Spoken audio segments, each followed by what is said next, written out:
एक अपराधी अपराध करने से पहले एक प्लान बनाता है और उसी प्लान के तहत अपने काम को भी अंजाम देता है, लेकिन वह सोच नहीं पाता कि जिस तरह अपने काम को अंजाम दिए हैं उसमें कोई ना कोई त्रुटि जरूर रह गई होगी और उसी त्रुटि के तहत वह पुलिस के कंधे चढ़ भी जाता है।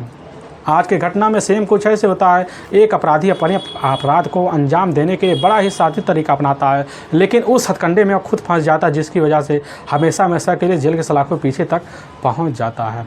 लेकिन पुलिस जो होती है इस केस के सिलसिले में गहराई से जब जांच पड़ताल करती, लोगों के सामने सच्चाई निकाल के लाती, इसे सुनने के बाद लोगों को अपने कानों पर कतई यकीन नहीं होता है। आखिर क्या था इस घटना में क्या हुआ, इस घटना की आप पूरी तह तक सच्चाई जानने के लिए इस वीडियो को आप लास्ट तक ज़रूर देखिएगा। नमस्कार दोस्तों, मैं प्रदीप कुमार आपको इस टेढ़ी बात चैनल पे मैं स्वागत करता हूं। दोस्तों आज की यह जो सच्ची घटना है, यह घटना सुनाने से पहले मैं आपसे एक छोटा सा रिक्वेस्ट करना चाहता हूं, क्योंकि आप अगर इस चैनल पर नए आए हुए हैं और पहली बार आए हुए हैं तो एक बार जाकर आप अपने ही प्यारे हाथों से आप इस चैनल को सब्सक्राइब ज़रूर कर लीजिएगा, ताकि आपकी वजह से आज यह जो वीडियो इंपॉर्टेंट होने के नाते काफ़ी लोगों तक पहुँचाया जा सके, और इसके लिए हम आपके तहे दिल से शुक्रगुजार रहेंगे। और आज की जो घटना है, यह घटना है मुंबई प्रदेश। उसी का पूरे शहर पड़ता है और उसी का मालवाड़ी कस्बा लगता है और उसी में दागड़ पाटिल एक सोसाइटी पड़ता है। उसी सोसाइटी की रहने वाली होती हैं स्नेहा कांबले, जिसकी उम्र लगभग 40 साल के आसपास ही होता है। उनकी एक अपनी इकलौती बेटी होती है प्रेरणा कांबले, अब जिसकी उम्र लगभग 24 साल के आसपास होता है। लेकिन प्रेरणा कांबले जो होती है अपने ही पास एक इंजीनियरिंग कॉलेज होता है, उसी में जाकर सॉफ्टवेयर इंजीनियरिंग का कोर्स कर रही होती है। साथ में अपने पारिवारिक खर्चा बर्चा चलाने के लिए प्रेरणा कांबले जो होती है एक कंपनी में जॉब किया करती थी। सुबह लगभग 9 बजे निकलती और शाम को घर वापस ज़रूर आ जाती, और उसी के प्रेरणा कांबले के पास ठीक ठाक पैसे आ जाते। आने की वजह से पारिवारिक जो खर्चा होता है खूब तरीके से चल भी पाता है। तभी मैं बात कर रहा हूँ 15 मार्च साल 2018 को दोपहर का वक्त होता। प्रेरणा कांबले जो थी अपनी माँ से बिना बताए वह घर से कहीं चली जाती है, लेकिन दोबारा लौट के नहीं आती, बल्कि उसकी बचे हुए अस्थियाँ वह स्नेहा को मिल पाते हैं। लेकिन इधर जब 24 घंटे का वक्त बीत जाता है, स्नेहा जब देखती है हमारी बेटी अभी तक लौट के क्यों नहीं आई, तो वह परेशान हो जाती है। तरह तरह के शंकाएँ इधर स्नेहा के मन में जन्म ले बैठती हैं। तलाशी करना शुरू कर देती है, लेकिन जब पता नहीं लगता तो अपने पड़ोसियों के पास जाती है और एक बात प्रेरणा के बारे में बतला देती है। और जब सुनते हैं तो वह भी सोचकर काफ़ी इसमें पड़ जाते हैं, और इधर स्नेहा के साथ मिलकर उनकी जो अपनी बेटी होती है प्रेरणा की तलाशी करने के लिए वह भी लग जाते हैं। बाज़ारों में जाते हैं, यहाँ तक कि प्रेरणा की जो अपनी सहेली होती है उनके पास भी जाते हैं, यहाँ तक कि प्रेरणा का जहाँ आना जाना भी होता है वहाँ भी जाते हैं, लेकिन प्रेरणा का तब भी कोई अता पता नहीं चलता है। ऐसे तलाशी करते करते जब 24 घंटे का वक्त ख़त्म हो जाता है तो वह काफ़ी ज़्यादा सोच में पड़ जाते हैं। और प्रेरणा की जो अपनी माँ होती है स्नेहा कांबले और साथ में उनके कुछ अपने रिश्तेदार होते हैं, साथ मिलते हैं। साथ मिलने के बाद मालवाड़ी थाने में पहुँच जाते हैं। वहाँ के थाना पर बाजीराव भोले होते हैं। जैसे यह बात सुनते हैं स्नेहा के द्वारा कि उनकी जो अपनी बेटी होती है वह अपने घर से ठीक परसों लापता है 15 मार्च से, और पुलिस की जो टीम होती है 17 मार्च 2018 को ही अपने थाने में प्रेरणा का गुमशुदा का मुकदमा दर्ज कर लेती है और प्रेरणा का फ़ोटो लेती है और हुलिया की पहचान करने के लिए इधर जो होता फ़ोटो को तौर तरीके से देखती है और मोबाइल नंबर भी ले लेती है, और तुरंत जो होता समझा बुझाकर स्नेहा को घर वापस भेज दिया जाता है। पुलिस की टीम एक्शन में आ जाती है और तुरंत तलाशी करना अब शुरू कर देती है। प्रेरणा का जितने भी सहेली होते हैं पुलिस की टीम उनके पास जाती है, उनसे कुछ पूछताछ करती है। पूछताछ करने के बाद पुलिस के हाथ कोई सबूत नहीं लगता है। पुलिस की टीम अपने बाज़ारों में जाती है, आसपास इलाकों में जाती है, प्रेरणा के बारे में पूछताछ करती है, लेकिन तभी कोई अता पता नहीं चलता है। ऐसे पूछताछ करते करते 10 घंटे का वक्त बीत जाता है, लेकिन पुलिस का कंडे जो होता है प्रेरणा के बारे में कोई सबूत नहीं लगता कि प्रेरणा चली तो चली कहाँ गई। अब प्रेरणा जिस कॉलेज में पढ़ाई कर रही होती है उस कॉलेज में पुलिस की टीम भी पहुंच जाती है। वहाँ के जो प्रचार होते हैं उनसे भी पुलिस पूछताछ करती है, लेकिन प्रेरणा के बारे में कोई सबूत नहीं मिलता। लेकिन प्रेरणा के सामने की एक सच्चाई पुलिस के सामने निकल के आ जाती है कि प्रेरणा स्कूल में कम ध्यान रहती और बाहर घूमना फिरना ज़्यादा चलता। पुलिस की टीम जो होती है समझ जाती कि आखिर माजरा क्या हो सकता है, इसीलिए पुलिस की टीम प्रेरणा के मोबाइल नंबर लेती है, उसके मोबाइल नंबर का पूरा सीरिया डिटेल और लास्ट में जो लोकेशन होता है उसको भी निकलवा लेती है। लेकिन जब निकलवाया जाता है प्रेरणा के मोबाइल नंबर में एक अनजान नंबर दिखाई देता है। वह नंबर विपुल राव का ही होता है, जो 15 मार्च साल 2018 को दोपहर के वक्त विपुल राव के मोबाइल नंबर से प्रेरणा के मोबाइल नंबर पर कॉल किया गया तो लगभग 5 से 10 मिनट बात किया गया होता है।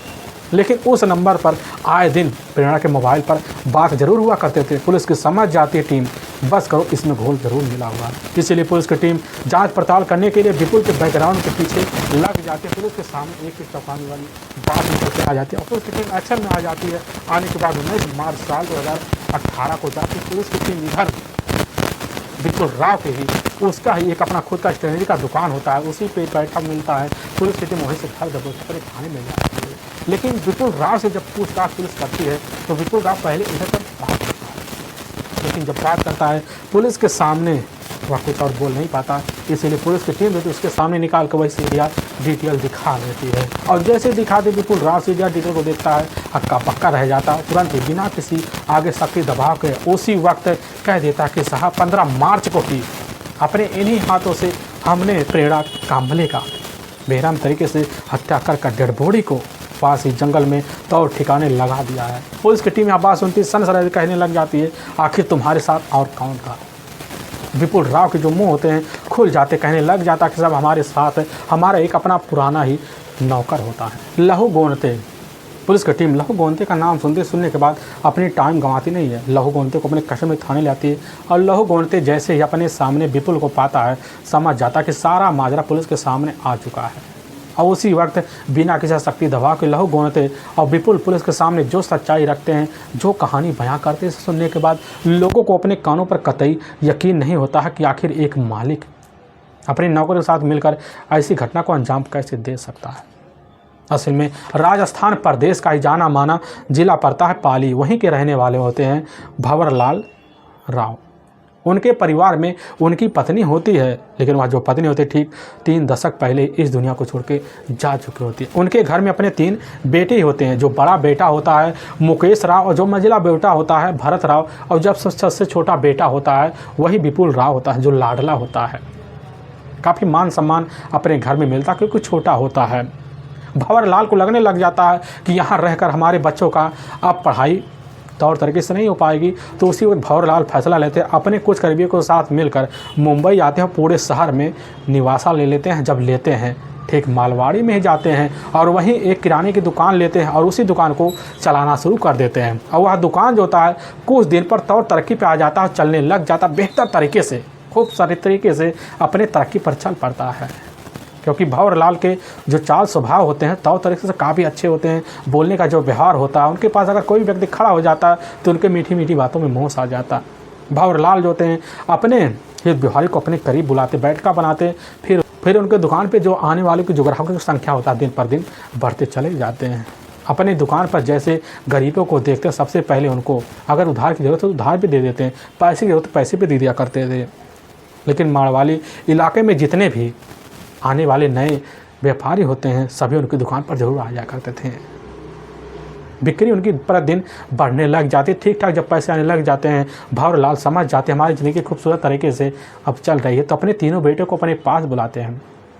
और बुलाने के बाद जो होता है तीनों बेटों को वहीं पास एक बढ़िया सा स्कूल होता है उसी में दाखिला करवा देते हैं। दोनों बेटे तो पढ़ाई में लग जाते, लेकिन उनका जो अपना छोटा बेटा होता है विपुल राव, उसका पढ़ाई में मन नहीं लगता। लफंगो दोस्तों के साथ यारी दोस्ती बना लेता है, घूमना फिरना चालू कर देता है। भंवरलाल यही बात सोच कर परेशान हो जाते हैं कि आखिर अपना जो बेटा होता है इधर विपुल आखिर किस रास्ते पर चल चुका है। तौर तरीके समझाते हैं, लेकिन विपुल जो था अपने पिता की एक बात भी नहीं सुनता है। तो इधर भंवरलाल सोच लेते हैं अब बेटे को अपने दुकान पर बैठाने पड़ेगा और विपुल को कैसे न तैसे कर अपने ही पास दुकान पर उलझा लेते हैं। धीरे धीरे अपने पिता के साथ विपुल हाथ बटाने लग जाता है और जब लग जाता है भंवरलाल की जो दुकान होती है धीरे धीरे और तरक्की पर चल पड़ती है और अपने दुकान को धीरे धीरे जाकर स्टोकर में तब्दील करवा लेते हैं और बड़ा करवा लेते हैं। जब दुकान बड़ा हो जाता मुनाफा और बढ़ जाता है। बढ़ने की वजह से इधर अब जाकर अपने दोनों बेटे को लिए एक बढ़िया सा व्यापारी के लिए राय मशवरा रखते हैं और उसी राय मशवरा के तहत इधर खुद बड़े बेटे मुकेश राव के लिए अमली में ही एक दुकान खुलवा देते हैं। और बल्कि जो दोनों बेटे होते हैं भरत और साथ में विपुल के लिए वहीं मालवाड़ी में चर्च होता है, उसी के पीछे एक स्टैंडरी की जिस पे किताब कापी बिका करते थे वही दुकान खुलवा लेते हैं। और तीनों बेटे जो होते हैं अपने दुकान पर उलझ जाते हैं और उनके दुकान जो होते हैं तौर तरीके से बढ़ने शुरू हो जाते हैं। अपने दुकान के लिए लड़कों की जब आवश्यकता देखते हैं भंवरलाल तो अपने ही गाँव से कुछ लड़कों को बुला लेते हैं और तीनों दुकानों पर नौकर के तौर पर रख लेते हैं, जिसकी वजह से उनकी दुकान और तरक्की पर अब चल पड़ती है। तीनों लड़के मिलकर अपने अपने दुकान कर तौर तरीके से संभालना जब शुरू कर देते हैं, भंवरलाल को लगने लगता है कि हमारे तीनों जो बेटे हैं अपने अपने पैरों पर खड़े हो चुके हैं। तो यह सब देख कर नज़ारा काफ़ी खुश हो जाते हैं। उसी समय फैसला लेते हैं, तीनों बेटे की जो शादी होता है राजस्थान में जाते हैं और वहाँ तौर तरीके से करवा देते हैं। कुछ साल बाद होता है तीनों बेटे के पोता पोती भी हो जाते हैं और पोता पोतों के साथ खेलना शुरू कर देते हैं, अपनी ज़िंदगी गुजारने लग जाते हैं। लेकिन जब देखते हैं कि हमारे जो तीनों बेटे हैं अपने तौर तरीके से अपनी ज़िंदगी जी सकते हैं तो उसी समय एक अहम फैसला लेते हैं। कुछ साधुओं के द्वारा मंत्र लेते हैं। भंवरलाल लेने के बाद एक लंबी आस्था के लिए अब निकल जाते हैं, घर बार को पूरा त्याग कर देते हैं और साधु के साथ जाकर निरंकारी बाबा बन जाते हैं। अपनी ज़िंदगी खूबसूरत तरीके से अब तीनों जो बेटे होते हैं गुजारने लग जाते हैं। अपने पिता की रहे कदमों पर बढ़ चुके होते हैं। दुकान तीनों जो होते हैं अपने अपने तरीके से संभालने लग जाते हैं, अपनी पत्नी को लेकर अलग अलग मकान में रहने लग जाते हैं। लेकिन कुछ दिन बाद जब तीनों बेटों के पास तौर तरीके से पैसे आ जाते हैं तो उसी पैसे के बलबूते तीनों मिलकर पुणे के सिंहगढ़ जो रोड पड़ता है गंगा महोदय एक इमारत पड़ता है, उसी इमारत में जाकर एक नया फ्लैट लेते हैं और फ्लैट में जाकर परिवार सहित तीनों मिलकर रहना शुरू कर देते हैं। तरक्की पर ज़िंदगी तीनों का बढ़ जाता है, तौर तरीके से अपनी ज़िंदगी गुजारने लग जाते हैं। लेकिन तभी मैं बात कर रहा हूँ इधर साल 2015 में विपुल राव की जो उम्र होती है लगभग 32 साल के आसपास हो जाता है और विपुल राव 3 बच्चों का पिता भी बन जाता है, अपनी खूबसूरत तरीके से अपनी ज़िंदगी गुजारने लग जाता है। लेकिन वक्त के साथ विपुल के जो खुशी होते हैं तौर तरीका के कोई जहर लेकिन बन जाता है। लेकिन विपुल राव के जो मिजाज होते हैं रंगीला मिजाज हो जाते हैं, होने की वजह से अपनी खूबसूरत तरीके अपनी ज़िंदगी बिताने के लिए इधर उधर मुँह भी मारना शुरू कर देता है, युवतियों के पीछे मंडराना शुरू कर देता है। तभी साल 2015 का वक्त होता है। उसी वक्त विपुल राव अपनी दुकान पर होता है। वह युवती कोई और नहीं होती है, वह युवती यही प्रेरणा कांबले ही होती है। प्रेरणा कांबले जिसकी उम्र लगभग अब वही 22 साल के आसपास होता है। लेकिन प्रेरणा कांबले जैसे पहुंचते उसी के पास तो विपुल जैसे खूबसूरती को देखता वहीं दीवाना सा हो जाता है और देखकर अपनी नज़रें झुका नहीं पाता है। स्नेहा जो होती है झुका नहीं पाता है। अब प्रेरणा अपने जेब से एक पर्ची निकालती है और निकालने के बाद खोल कर उसी वक्त विपुल के हाथों में पकड़ा देती है और विपुल पर्ची नहीं देखता बल्कि अपने ही निगाह से टकाटक प्रेरणा के चेहरे को लगते चले जाता है। लेकिन प्रेरणा भी ना समझ पाती है आखिर देख किस तरफ रहा है। लेकिन उधर विपुल जो होता है प्रेरणा के चेहरे को लगते हुए पर्ची जब पड़ता है तो सामान निकाल कर दे देता है, लेकिन बात करने की भरपूर कोशिश करता है प्रेरणा से। तभी सोच बैठता है क्यों ना दूसरे दिन बात किया जाए। तो प्रेरणा को अपने दुकान में मौजूद जो किताबें होते हैं प्रेरणा को जो चाहिए होते हैं कुछ किताबें रोक लेता है ताकि कल से प्रेरणा से बात करने का मौका मिल जाए। कह देता है प्रेरणा तुम कल चले आना और प्रेरणा वहाँ से चली जाती है। दोबारा इंतजार करता है विपुल, जैसे देखता अपने दुकान में आते हुए तुरंत जाके बाहर खड़ा होता प्रेरणा से वहीं बात करना शुरू कर देता है। धीरे धीरे प्रेरणा का दीवाना इधर विपुल होते चला जाता है।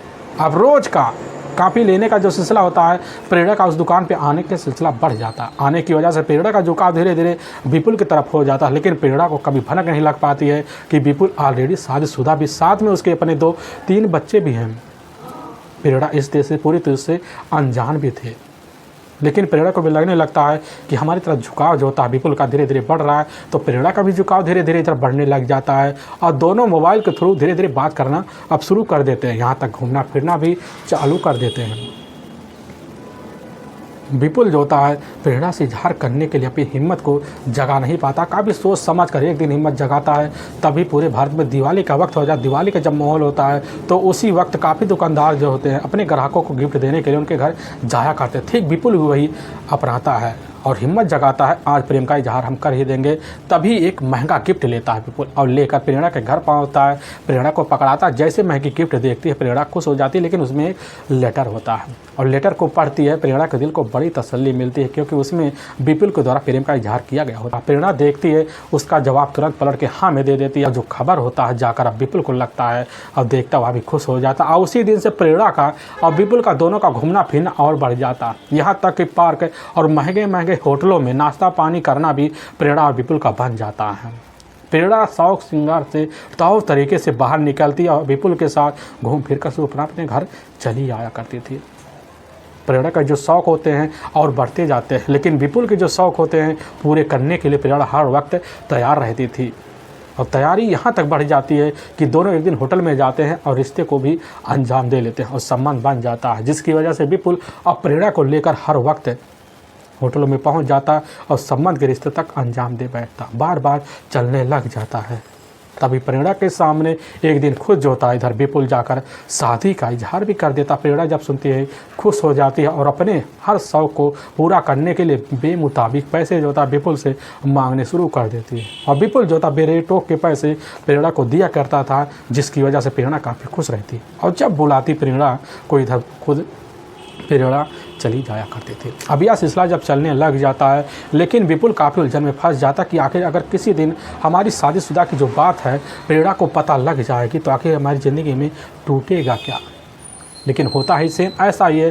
तभी प्रेरणा को किसी सहेली के द्वारा पता चल जाता है कि विपुल तो ऑलरेडी शादीशुदा है। यह बात सुनती है तो प्रेरणा के दिल को बड़ी तेज धक्का लगता है। ना कुछ सोच पाती है ना कुछ समझ पाती है, लेकिन अपने दिल को काफ़ी तसल्ली देती है, समझाने लग जाती है कि प्रेरणा जिस तरह तुम्हारी ज़िंदगी के साथ खिलवाड़ विपुल ने किया उसी तरह तुम भी उसकी ज़िंदगी का फ़ायदा उठाकर अपनी ज़िंदगी खूबसूरत तरीके से बनाओ। यह बात सोचकर प्रेरणा उसी समय ठान लेती है और ठानने के बाद एक दिन खुद विपुल के पास पहुंच जाती है और वहां तक होटल में जाकर रिश्ते को अंजाम देती। फिर बैठती कहने लग जाती है कि विपुल हमें एक नया प्लाट लेना है, उस प्लाट के लिए 1 करोड़ से ज़्यादा रुपये चाहिए और उसके पैसे तुम ही मुआवजा करोगे। यह बात जैसे ही विपुल सुनता है सन से रह जाता कि आखिर 1 करोड़ रुपये हमसे मांग रही है इसके बदले। विपुल ना कुछ सोच पाता है ना कुछ समझ पाता, कहने लग जाता है कि अब इतने पैसे नहीं हैं, जब हो जाएंगे तुम्हें मिल जाएंगे, लेकिन हाँ या कुछ पैसे पड़े हैं इस वक्त तुम ले लो। और प्रेरणा को लगभग लाख रुपए उसी वक्त विपुल पकड़ा देता है। लेकिन हर दिन जो होता प्रेरणा का फ़ोन करके पैसे मांगने की जो जिद होती है दिन दिन बढ़ती चली जाती है।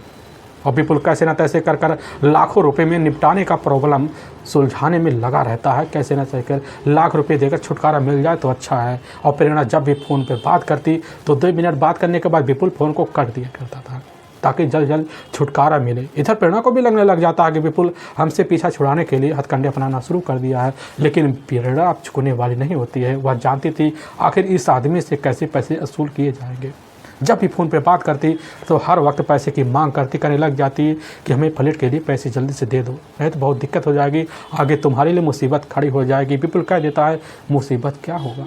प्रेरणा कह देती है वही होगा जो तुम्हारे इलाके में तुम्हारा मान सम्मान बना हुआ है।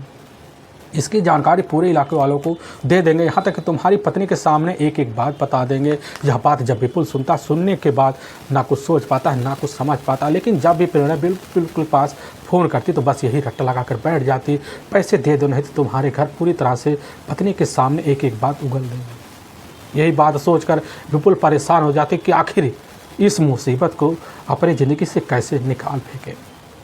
तभी उसी समय एक खतरनाक फैसला लेता। उसी फैसले के तहत हमेशा के लिए प्रेरणा को हटाने के लिए प्लान बना। उसी प्लान के तहत उसको ध्यान आता है क्यों ना अपने नौकर लहू गोनते से बात किया जाए। लहू गोनते से उसी समय जाकर बात करता और लहू गोनते जो होता है एक उसका मुख्य ड्राइवर भी होता था। कभी कभी टूर पर निकल जाया करता था और लहू गोनते के पास जाता, कुछ पैसों का लालच देता, उसकी बात लहू गोनते मान लेता और उसके प्लान में शामिल हो जाता। और उसी प्लान के तहत जो होता है इधर ठीक अब 15 मार्च साल 2018 को ही दोपहर का लगभग 12 बजे का आसपास टाइम होता। उसी वक्त विपुल राव जो होता है अब किरण के पास फ़ोन करता है, कहने लग जाता कि आज हमें मुंबई जाना है और जाने के लिए हमारे साथ कोई है नहीं, एक काम करो तुम हमारे साथ इसी वक्त हमारे ही घर आओ, हम दोनों निकल कर वहाँ मुंबई चल पड़ेंगे क्योंकि हमें वहाँ पथरी के लिए दवाई लेना है और रास्ते में तुम रहोगी तो बड़ा जल्दी हमारा रास्ता कट जाएगा। यह बात जब सुनती है, सुनने के बाद सोचने लग जाती है कि चलो आज हम उसे मिलकर अपने प्लेट के पैसे के बारे में बात ज़रूर कर लेंगे और लेकर ही मानेंगे। अब प्रेरणा अपनी माँ से बिना बताए, दोपहर को वक्त होता है तो उसी वक्त प्रेरणा निकल जाती है और निकलने के बाद बताए हुए ठिकाने पर इधर विपुल के पहुँच जाती है और वहीं पर गाड़ी खड़ा होता है, लेकिन उसका जो हैंडल होता है वह कोई और नहीं पकड़ता, बल्कि वह हैंडल पकड़ने वाला उसका खुद का अपना वही पुराना नौकर ही होता है, लहू गोनते। और जाकर उसी गाड़ी में इधर पिछले वाले सीट पर प्रेरणा और साथ में विपुल बैठ जाते हैं।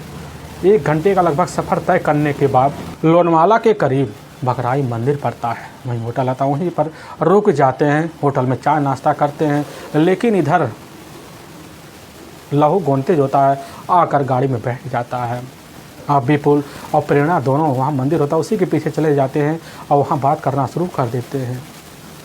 किरण जो होती है वह मौका गंवाना नहीं चाहती थी, कहने लग जाती है कि हम देख रहे हैं तुम हमारे प्लेट खरीदने के जो जिक्र होता है उस जिक्र को दरकिनार कर रहे हो, तुम्हारे चाल स्वभाव हम देख रहे कई दिनों से अलग रह रहे हैं, आखिर हमें तुम पैसे दोगे कि नहीं दोगे। यह बात जैसे सुनता, सुनने के बाद वही सनस रह जाता है। उस समय समझ जाता कि अब हमें जो फैसला लेना है बड़ी जल्दी लेना है। लेकिन प्रेरणा वहीं कहने लग जाती है कि अगर तुम हमारी बात नहीं मानोगे, हमारे हाथों में 1 करोड़ से ज़्यादा पैसे नहीं रखोगे तो खुलासा तुम्हारी पत्नी के सामने हम ही कल ही कर देंगे और दुकान पर एक एक को बात बता देंगे।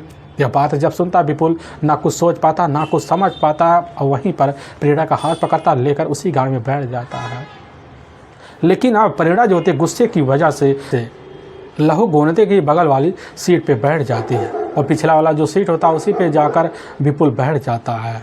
कुछ देर गाड़ी चलता है, लेकिन जब देखते हैं कि शाम ढल गया है, पूरी तरह से सन्नाटा है, तो विपुल अपने ही पास रखा हुआ एक लाइलॉन रस्सी लेता है। उसी रस्सी से जोर जबरदस्ती कर हमेशा हमेशा के लिए प्रेरणा कांबले को इस दुनिया से जुदा कर देता है। लेकिन इधर दोनों जब सोचते हैं कि आखिर हमने अपने हाथों से यह क्या कर दिया, आखिर इस बॉडी को ठिकाने कैसे लगाया जाए, तो अपने प्लान के तहत दोनों मिलकर एक ऐसा प्लान बनाते हैं। उसी प्लान के तहत होता है अब गाड़ी को बिजदर पहाड़ियों की तरफ ले जाते हैं और वहाँ जब ले जाते हैं तो ले जाते ही सागर एक जाना माना सिटी होता है, वही सिटी के बगल काफ़ी सारे झाड़ी होते हैं। उसी झाड़ी में ले जाकर इधर तौर तरीके से प्रेरणा के बॉडी को डंप कर देते हैं और डंप करने के बाद देखते पास ईंट होता, उसी ईंट से प्रेरणा के जो चेहरे होते बुरी तरह से बिगाड़ सा देते हैं। समझ जाते अब प्रेरणा का कोई पहचान नहीं पाएगा। और विपुल और उसका जो अपना नौकर होता है दोनों तो अपने घर चले आते हैं, लेकिन पूरी रात विपुल सोच कर परेशान हो जाता है कि पुलिस के सामने कल डेड बॉडी ज़रूर आ जाएगी।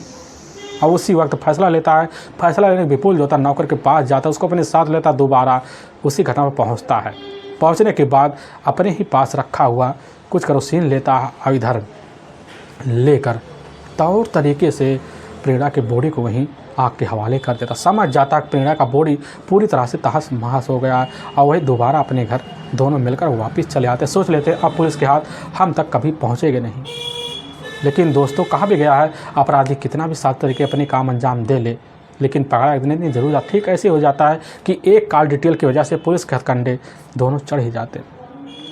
लेकिन वाकई में दोस्तों पुलिस के सामने जो सच्चाई निकल के सुनने के बाद लोगों के कलेजे थर्रा से पुलिस की जो टीम होती है दोनों को ले जाती है उसी सागर झील जंगल में और ले जाने के बाद डेड बॉडी वहीं प्राप्त करती है और लेकर वहीं पंचनामा भर्ती उठाकर पोस्टमार्टम के लिए भेजवा देती है और दोनों को ले जाती है, न्यायालय में पेश कर देती है और न्यायालय में दोनों के ऊपर काफ़ी गंभीर धारा मुकदमा दर्ज करके हमेशा के लिए जेल के अंदर डाल देती है। दोस्तों हमें इस घटना का सुनाने का जो उद्देश्य है किसी के दिल को ठेस पहुंचाना नहीं है, बल्कि आपको यह बताना कि आप जहां भी रहें आप सावधान और सतर्क जरूर रहें। दोस्तों फिर मिलेंगे एक नए वीडियो के साथ, तब तक के लिए जय हिंद और जय भारत।